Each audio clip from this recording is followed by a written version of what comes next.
அஸ்ஸலாமு அலைக்கும். இன்னைக்கு ராபியா குக்கிங்கில் என்ன செய்கிறோம் அப்படின்னு பார்த்தீங்கன்னா, ஒரு அடை தோசைக்கு தாங்க நான் வந்து மாவு வந்து ரெடி பண்ண போகிறேன். ஃபஸ்ட்டு வந்து அதுக்கு தேவையான பொருட்கள் என்னென்ன அளவுகள் அப்படின்னு சொல்லிட்டு நான் வந்து சொல்லிடுறேன். நான் வந்து இந்த மாதிரி ஒரு கிளாஸு இல்லைன்னா கப்பு வந்து எடுத்துக்கோங்க. உங்களுக்கு எந்த அளவு வேணுமோ அந்த மாதிரி ஒரு கப்பு இல்லை கிளாஸ் எடுத்துக்கோங்க. நான் அந்த மாதிரி ஒரு குட்டி கிளாஸ் தான் எடுத்திருக்கேன். இப்போ இந்த கிளாஸில் தான் எல்லாமே அளவு வந்து நான் வந்து எடுக்க போகிறேன். அது எப்படி செய்யுதுன்னு பார்க்கலாம்.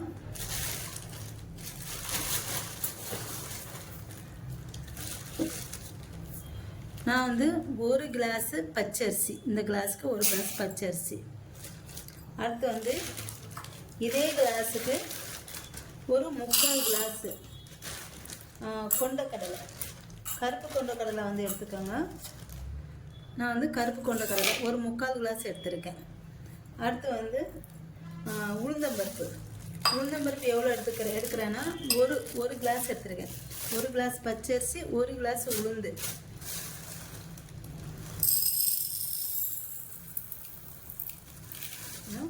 கரெக்டாக ஒரு கிளாஸ் உளுந்து.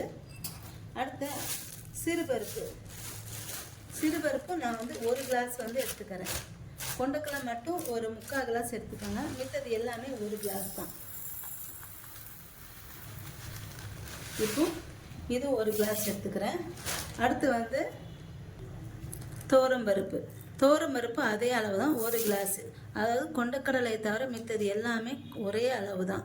கொண்டக்கடலை மட்டும் ஒரு 3/4 கிளாஸ் எடுத்துக்கோங்க. அவ்வளோதான். இப்போ இது எல்லாத்தையும் நல்லா கழுவிக்கிறேன். கழுவிட்டு இதில் என்ன சேர்க்கணும்னு சொல்லிட்டு போடலாம். இப்போ இதை நல்லா கழுவியாச்சு. இப்போ இதில் நான் வந்து 1 ஸ்பூன் சோம்பு வந்து போட்டுக்கிறேன். சோம்பு வந்து 1 ஸ்பூன் சேர்த்துக்கோங்க. அடுத்து வந்து ஜீரகம் வந்து 1 ஸ்பூன் சேர்த்துக்கோங்க. நான் வந்து கொஞ்சம் அதிகமாக போடுறதுனால ஜீரகம் வந்து 1 ஸ்பூன் போடுறேன். நீங்கள் கொஞ்சம் கம்மியாக போட்டிங்கன்னா ஜீரகம் வந்து ஒரு 1/2 ஸ்பூன் போடுங்க போதும். அடுத்து ஒரு 12 காஞ்ச மிளகாய். இது காம்பெல்லாம் எடுத்துக்கணும். காம்பெல்லாம் எடுத்துட்டு அதுக்கப்புறம் தண்ணி ஊற்றி இது எல்லாத்தையும் நல்லா ஊற வச்சிடணும்.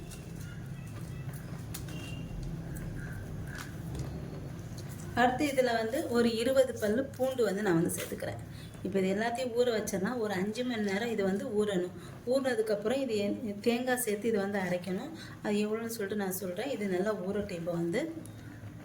இப்போ பாருங்கள், இது வந்து நல்லா ஊறிடுச்சு. இங்கே பாருங்கள், நல்லா ஊறிட்டு இப்போ இதில் நான் வந்து ஒரு உள்ளங்கை சைஸ் அளவு தேங்காய், கொஞ்சம் பெரிய, ரொம்ப பெருசு வேண்டாம், ஒரு அரை முறியில் பாதி எடுத்துக்கோங்க.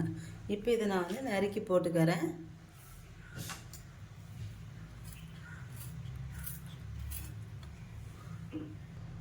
இப்போ இது நறுக்கி போட்டாச்சு. அடுத்து வந்து இப்போ இதில் தேங்காய் சேர்த்துட்டு அதோடைய பெரிய தக்காளியாக 2 தக்காளி சேர்த்து நல்லா இதை வந்து எல்லாம் கலந்து விட்டு நல்லா கொரப்பாக இதை வந்து அரைச்சி எடுத்துக்கணும். இப்போ இது வந்து அரைச்சாச்சு. இங்கே பாருங்க, ரொம்ப தண்ணியாக இருக்கக்கூடாது, இந்த அளவுக்கு இருக்கணும். தண்ணி ரொம்ப ஊற்றிடாதீங்க. இப்போ இதில் நான் வந்து ஒரு சின்ன துண்டு இஞ்சி இதை வந்து திருவி போட்டுக்கிறேன்.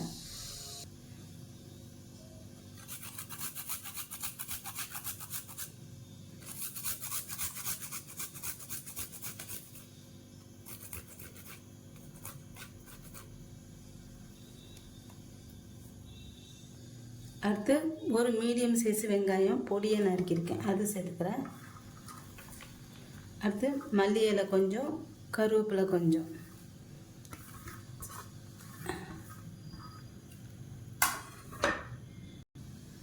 அடுத்து வந்து தேவையான அளவு உப்பு சேர்த்துட்டு இது நல்லா கலந்து விட்டுக்கிறேன்.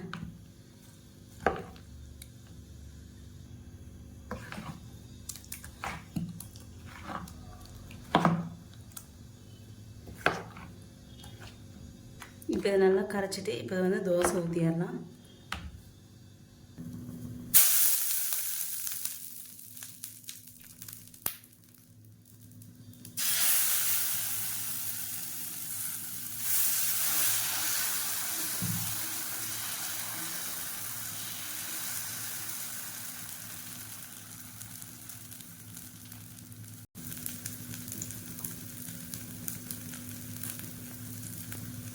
இப்போ இதை பரட்டி விட்டுக்கலாம்.